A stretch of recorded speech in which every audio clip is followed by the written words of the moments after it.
Franchise sales, marketing, building your franchise brand story. Sometimes they're buzzwords, but deep down within your brand, there's an amazing story, amazing founder story, and an ability to connect with your franchise buyers. We have a great guest, Tarek Johnson. He's got a great podcast, coaches franchisees. He's going to share some amazing insights. So this is my first time interviewing someone I watch on YouTube. So Tarek, I'm a big fan of everything you've been doing, and we had a great conversation on your channel a couple of weeks ago. And what left me and moved me was how passionate and genuine you are about the franchise buying journey and franchisees. In our channel, we have franchisees, but we mostly it's franchisors. And I thought, what better person from them to hear from than someone like you that's coaching and advising franchise buyers? Yeah, awesome. I'm excited to be here. I'm excited to talk. I could talk business all day. It's like literally my wife's an entrepreneur too, and I wake up thinking about business, go to sleep thinking about business. So, yeah, this is awesome. It's funny because I'll be driving in the morning, and I love on the way to our office. There's some train tracks. I love getting stuck there when and watching the train go by. But every once in a while, I'm like, why do you feel so motivated? And like, what's the goal? And I think part of it is that journey of entrepreneurship and creating and others doing better. And it's fun. So yeah, and I see that all the time on your channel. So I mean, we work with emerging franchisors. We have a lot of emerging franchisors on our YouTube channel, and for sure, guys, we'll put up the info. But you should follow Tarek's YouTube channel, his advice. So if we're reverse engineering, I know you're giving advice to franchise buyers. You're working with them, coaching them. I know you have an amazing mastermind. So for the franchisors out there, the emerging brands, what would be some of the advice you could give them on what your buyers are looking for? And again, what's genuine, not the BS. And I know you're not ever going to offer that. The franchisors are going to hear a ton of BS. Like what's at the heart of this entrepreneurial journey and succeeding? Yeah, well, what's interesting? I actually, this popped in my head, and I think it's something relevant for me to hit on, just because it's how I've grown this particular business. But I actually think an opportunity that a lot of franchisors are missing out on is the opportunity to create content and to really create a brand and a story brand, right? Where people connect with them and they already want to do business with them because they connect with the founder story, right? And why they got created. And I think you were talking about this actually when you and I connected, of really telling that founder story. But I started making videos on YouTube back in 2019. I didn't want to be the franchise guy, and I didn't want to make videos on franchising. But I owned franchises at the time, and I knew I wanted to build a personal brand. And so, I wanted to make sure that I was being authentic to whatever it is I was talking about. And since I owned franchises at the time, I thought, well, why don't I go online and talk about franchises? And I didn't see any sort of compelling content into, like what I thought would be like really deep and valuable and kind of technical. Everything was like a kind of like a promotional try to get people to like generate kind of leads or work with them from that perspective. So anyway, so I built this business over the last 3 years now, just from creating content. So I think that for franchisors, the opportunity to get creative and actually go out there and start sharing the story of their franchisees and create compelling content that gets people interested in their brand or their story, etc., they could start generating organic leads and really maybe become less dependent on having to buy leads, or where people don't even consider the competition. A lot of the folks that we work with and wind up working with us, I was actually spent like 2 hours yesterday reviewing all of our we in depth survey our clients when they come on board, and throughout the process we have these surveys go out, and a bunch of the feedback from the people were, well, it was, what other competition did you look at, and why did you choose us? And a lot of them said, we did not look at any other options. We saw Tarek on YouTube and we trusted him. We resonated with his story, and that's why we decided to work with them. And I think there's a lot of franchisors that potentially can, can benefit from building that connection and relationship with an audience. So much there, right? One misstep that I will see, and I'd be curious to get your input on it, is so many vendors and people are paying lip service to terms brand story or building that brand, and they'll a done for you service and come out for a franchisor and do these videos. Um, Reflecting even on my own journey, what makes it simple and effortless, I think, is if you have a genuine mission and purpose in what you're communicating. And how did you reach the level, right? Could you share what it felt like in the beginning doing content to what it feels like now? And what's that intangible that powers you? What makes it like, yeah, this just makes sense and connects people? Yeah, so the way it started versus the way that it is, the way that it looks now is they're worlds apart. Now we have multiple editors on our team. We have a pretty serious production. I have a head of marketing who now manages the content and distribution and production, and we have just an obscene amount of content that we put out at this point, that if it was my responsibility to manage, I would completely botch it. So I'm grateful to my team and how epic they are at putting out content now. But it started out with me recording on my iPhone and having to use the internal camera, because if I used I could not concentrate if I just looked at that and tried to speak. So I was trying to record videos and talk to it, and I could not be coherent in terms of how I spoke, because it was so awkward to look at the back of a camera lens. And the first video that I made, actually, it's one of my first videos that I made, one of the more popular ones on the channel. I had a lapel mic plugged into the iPhone, but it turned out, I guess, the adapter didn't work.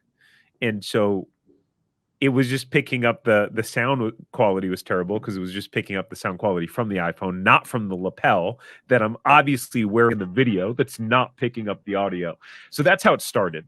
And now I have a full studio right next to this office, in our office suite, that has sound padding and lights and all this stuff. Actually, above here I have a light connected to the ceiling into this other area that we built. So we have like a pretty sophisticated setup now, but it did not start that way. And there was a point in time where I researched all of the keywords on franchising, and so that if anyone searched anything around franchising in YouTube, that I would pop up. That was my goal, was to dominate every search term. And which I believe we did that. But there was a point where I would be up till 12, 1 o'clock in the morning editing videos myself, which is how I started out initially. And I'd be falling asleep at my computer and just thinking, I do not want to make another video on franchising.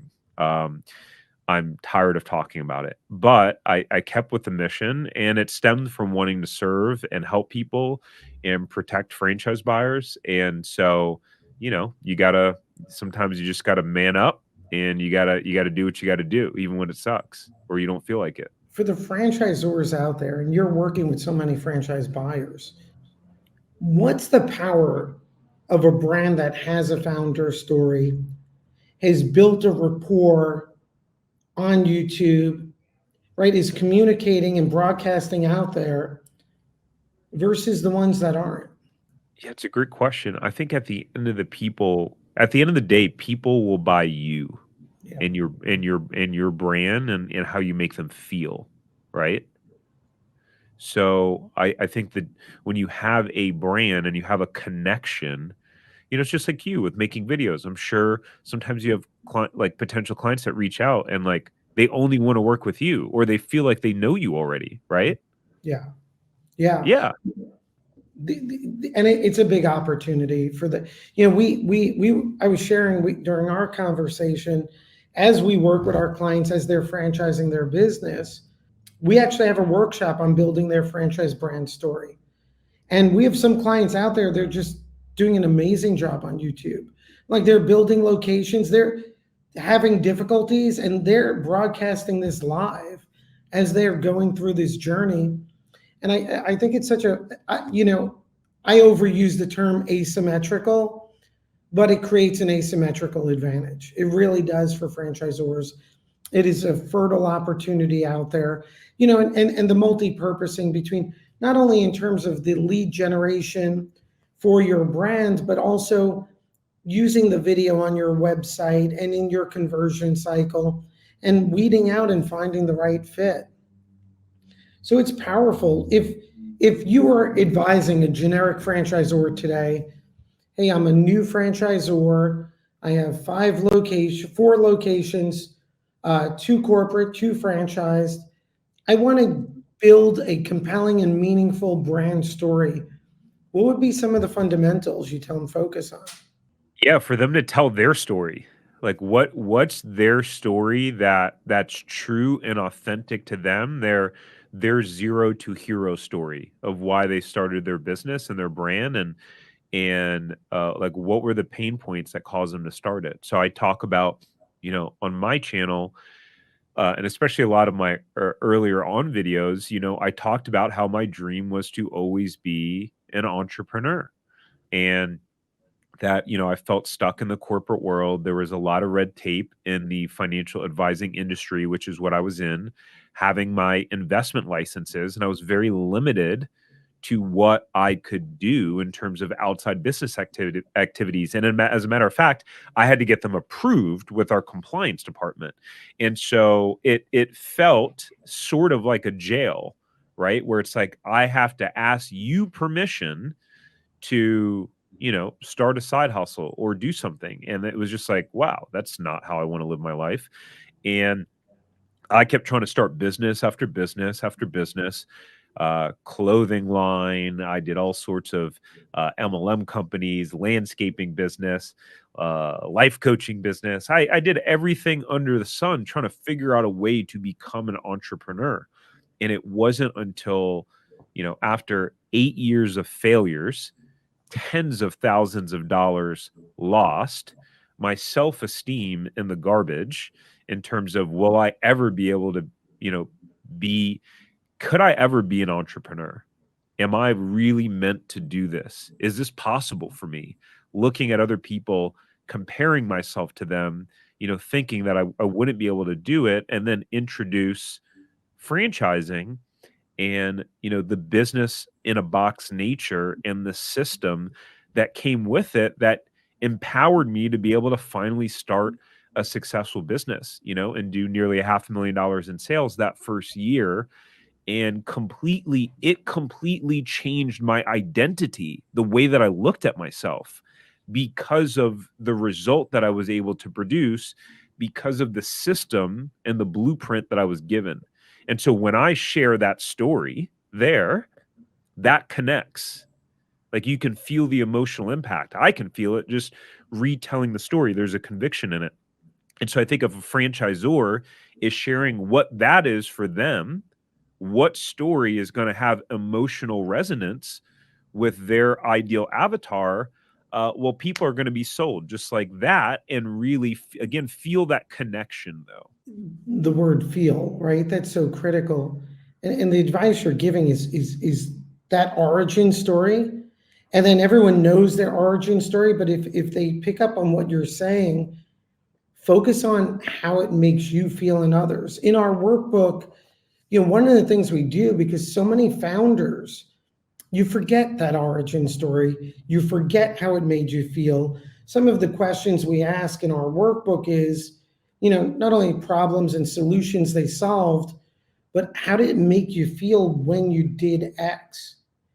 And our advice in our workshop is live in that feeling and that transformation. And you're sharing a great example. I mean, as you're describing your journey, not only do I understand as a viewer about how genuine you are when you're talking about those failures and the wasted dollars, it's powerful. So we know this, right? And so advice for sure. And anyone listening to this, in addition to definitely subscribing to Tarek's channel and everything has to reach out. We have our brand story masterclass. If you're watching this, make a note and we'll provide it for free. But I give this away to our clients, and sometimes people don't do it. So we know like there's this powerful thing there, right? If I'm a new brand in an industry with others, I am going to differentiate myself by really diving into that story. What's your thoughts on why some people won't do it? Well, this opens up a whole different conversation, which stems to some what all entrepreneurs struggle with, and it's the whether you're a franchisor or a franchisee, and which is that most people are stuck working in their business and not on it. And they're constantly being reactive in their business because of just life smacking them in the face, right? I mean, I'm married. We have two kids. We have an 18-month-old. We have a 4.5-year-old. I like to run in Spartan races. I like to stay busy. And so it is the amount of time that people have is very limited. And so we may all have the best intentions, right? Someone watching this right now, or a franchisor watching may go, I know I need to redo my brand story, but it's number 17 on my to-do list right now. And how do I get to it? And so I think a lot of it comes down to that struggle and lack of planning and intentionality and figuring out an effective way of being an entrepreneur. I just got back from my wife and I went together from being in Mexico as a part of this business mastermind that I'm in. It's actually accountability coaching, and they do an optional end of the year um, event called Head Start. And so it was 3 days of being reflective, looking back into the business, into my business over the last year, going, what worked, what didn't work, what am I proud of, what opportunities did I miss, and just completely evaluating what happened over the last year, then looking to the future, really clarifying with specificity, you know, our BHAG, big, hairy, audacious goal for the year, and then chunking it down all the way to getting things scheduled on the calendar. And so I think the reason why, um, you know, entrepreneurs are not doing things that they know they should be doing in their business. And then, as one of my mentors, Tony Robbins, would say, people then you should all over yourself, right? Um, is that they're just busy, and then we're not associating our perceived the only reason why we procrastinate is because our motives drive us one of two reasons: to uh avoid pain or to gain pleasure. Generally speaking, the avoidance of pain is stronger. And so what's happening is, if a if a founder or any entrepreneur is going, I know I need to do this in my business, but they're not doing it, it's because they're associating more pain to doing it than not doing it. If you knew that your business depended on the success of your business depended on you creating your brand story, and that if you didn't, your business would fail, then you'd probably do it. But what happens is we associate more pain to doing it because we have all these other things. What I find compelling too, and we're going through the same year-end process or similar, is when you challenge your brand story and you dive deep, it forces you to reevaluate everything, right? Core values, mission, our why, what we do, how we do it. And I think the easy part is avoiding it or skimming off of it and hiring a company that says they're going to do that for you, but they can't. They really can't unless you're a part of that process. And I think it's so powerful, especially this time of year, if you sit down with your team and really challenge What's our why? Why do we exist? What do we do and how do we do it? And so it forces you to uncover so much things you're not going to want to uncover and things that you're going to be proud of.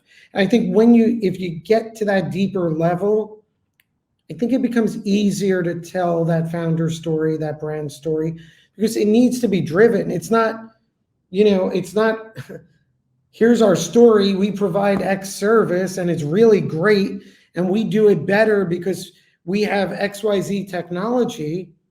It's like, here was the problem I had and what I did, and here's how it's transformed my life and my wife. And we may not have everything, but this is what we believe, this is what we do. And it's not easy, you got to pull that out and you really got to dive into it. Yeah, I, 100%. I get frustrated all the time. I mean, we get so many calls from new franchisors. They don't even have a fighting chance, right? They've spent money, they've gone through a process, and I see the same websites popping up all over the place about buying their franchise investment, own a blank franchise, join a blank industry, $50 billion industry, pay $50,000 franchise fee. And I'm like, how are you going to sell a franchise? Yeah, it's like it comes across as cookie cutter, and that yeah, you're not going to stand out in the marketplace. I've had to learn. I've never considered myself a marketer. I consider myself I used to. My old identity was an operations person at heart. I really liked operations, and I really had to learn marketing and this stuff on my own as I went to build a personal brand. And if you're not learning how to market and tell the story, you're you're you're missing out on connecting the people that you're supposed to be connecting with and helping serve. And the more that I learn about marketing, the more you can be polarizing, the better. To be polarizing in your messaging, in how you show up, being super authentic to yourself, because you're going to really attract strongly the people that are your tribe, and you're going to repel the people that aren't, which is good. So as an example, like I'm intense. I'm a fierce competitor. I want to win. Um, that is my nature, my style. I don't tend to like excuses. If you say you're going to do something, you should do it. And so that's who I want to attract. Like for me, my physical health and fitness is incredibly important to me. And so I will sacrifice time in my business to take care of my health and my fitness. For me, like being a great father and husband is more important to me than just making more millions of dollars. So I will leave the office at a certain time to make sure that I'm spending quality time with my family. So those are the sort of people that overall I'm going to attract that have those same values. And I'm going to talk about when I make content and in my story and all those different things. I always want to tell stories about my life and what I'm doing, because those are the points that will connect people and feel like they can relate, and then feel comfortable doing business. And that's the same opportunity that franchisors have. So like if they want to attract parents and families, they can talk about what it's like building the franchise system as a parent, as a wife, as a husband, and what that looks like, and show footage of their kids and their business with them on the weekends as they're hustling. Like those are the things that people will connect with.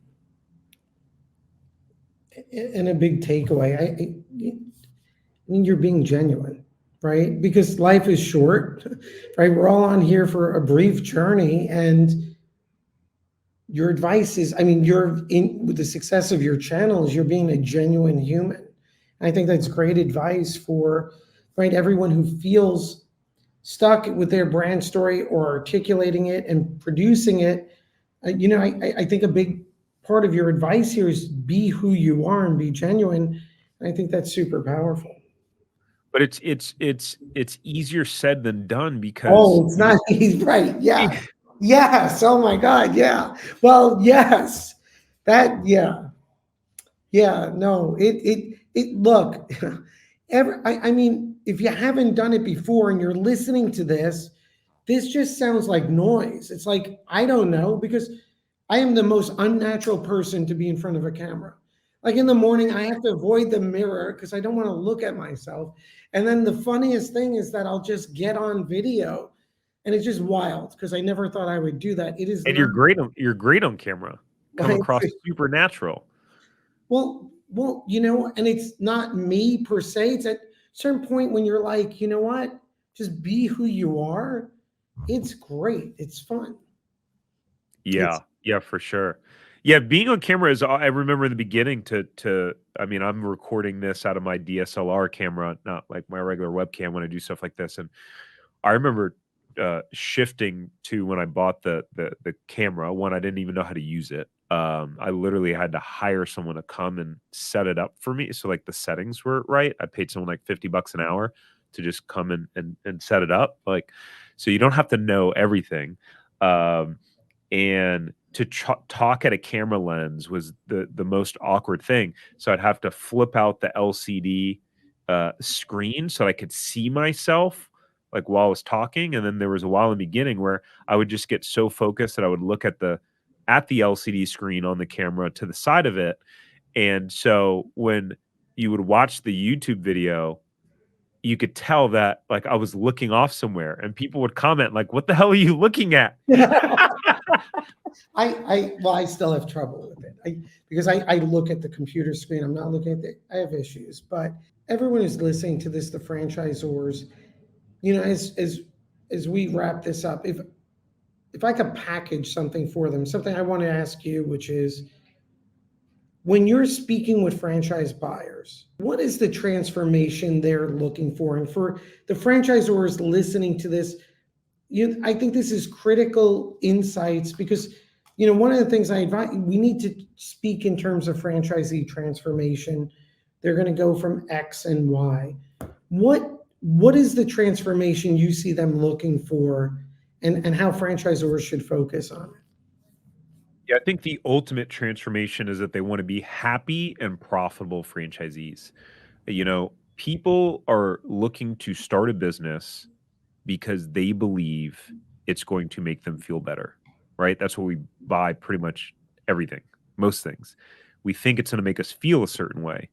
And so they don't want to just start a business just to make money. It's not just that, because if you think about it, most of the people buying a franchise are typically doing well in the corporate world. They're typically making money. It's that they're lacking freedom or flexibility or choice or, feeling valued, right? I know those were all things that I was feeling and experienced. And so like our for the franchise buyer side of things, like our bullseye is our frustrated and unfulfilled employees who want to go from employee to employer, right? And so ultimately they want to be happy and they want to make money is what they're looking for. But most, I think the unfortunate side is that a lot of franchisors are selling the wrong dream. And they're selling the dream that, okay, they're like the knight in shining armor, but you're gonna attract the wrong people, in my opinion, because you attract these shiny object people who don't want to put in the hard work or who just want passive income and or a semi absentee business. But the reality is, to get to semi absentee, it's probably going to take 1, 2, 3 years of working your tail off in your business in order to make that happen. And at the end of the day, people don't want to buy a franchise. They want to own a successful business that they think is going to allow them to experience something in their life. Freedom, flexibility, ownership, pride, just a sense of being proud of themselves when they look in the mirror, right? Because they took a courageous and bold step. And so that's what people are buying into. And I named our flagship program, Zero to Profitable Franchise, because at the end of the day, again, the goal is not to buy a franchise. The goal is to get the franchise profitable. And there are many people that operate unprofitable or break even franchises, right? And so franchisors need to do everything in their power to, number one, attract the right people. Number two, have an actual system in business that works, because there are unfortunately franchisors franchising their business that have no business franchising their business. Like, your business was not thriving or profitable from the get-go, and so how in the world are you going to expect for franchisees to be successful? So I think it's their duty and responsibility to make sure that their business model is working before they just go trying to experiment with other people's money. So much insight there. And for everyone listening, I mean, where I would live, or what I would deep dive into the advice you just gave, and I'm paraphrasing, you said people want to own a successful business that allows them to experience something. That's a powerful statement. And for the franchisors out there, if you're taking that advice, what is that something that your franchise is that key to unlock? Because that's going to create the unique opportunity, the unique positioning. And back to the earlier advice from Tarek is not only that, how did that happen for you as a founder? So, man, I appreciate this advice, and it's funny because I'm writing notes myself. Your comment about zero to profitable in the naming, I think that's so smart. Like, that's just like a mini marketing lesson, because not only do you have the zero to profitable, but you're also telegraphing the counter narrative of unprofitable, and you're naming something based on transformation. So Yeah, and part of that was, we when I created our system, and our what we do is unique because we're not just trying to just broker a transaction. We work with people until they get profitable, and just fill in some of the gaps of what the franchisor is not designed to do. The franchisor is not designed to teach people how to be an entrepreneur and how to be leaders. They're there to provide you a system where the system works, and then you're there to execute on the system. But there's all these soft skills and different things that you have to learn how to be an entrepreneur. It's a different mindset and wiring. So those are some of the things that we work with people, that of how we work with people that are buyers that come to our system. But before I created our system, I did 50 market research calls with prospective franchise buyers. It took me months. It took me literally 2.5 months to do this. This was 2.5 years ago before I created our system. And so I did that before I ever brought anything to market. And I asked them literally the same question. I still have the Google Drive documents for all 50 of these. And I asked them all the same questions, took detailed notes, and that was how I learned that distinction. Because one of the questions I ask people is, what is your biggest fear? And almost everyone said, my biggest fear is not being profitable or losing money. That's their biggest fear. So, well, what's the opposite of that? Being profitable and making money, right? And so, that was something where, after you hear the same thing over and over and over again, you're not guessing what the market wants. You already know. one of the lessons I take away from our conversations, because what you're sharing is an example of discipline, right? Which is to survey and to ask, because you think you know and you don't. But I love the discipline you put into your podcast, where sometimes I bounce all over the place, and the precision in the thought process, which again, it's a great example. I mean, as we're sitting here now, I know one of the weaknesses we have on our traction and EOS, one of our quarterly rocks was implementing a surveying system for our clients, and it's such a good practice, right? And so, I mean, there's no shortcuts, there's steps. And for everyone joining us and watching this podcast. If you're a buyer, you need to absolutely check out Tarek's system and his channel. And if you're a franchisor, I'd be subscribing right now because I'd want to reverse engineer. And everyone out there, I mean, when we think about it too, it's like, what is that something else that your brand is doing for that franchise buyer? And I think if you live there, you're going to succeed. And I think if you really dive in, you could unlock that brand story. So, man, I appreciate this. I appreciate the time. Yeah. Thanks for having me on, Charles. It's awesome. Yeah, we got to do some other stuff, and but I appreciate it. Thank you so much. Yeah, absolutely, man. Anytime.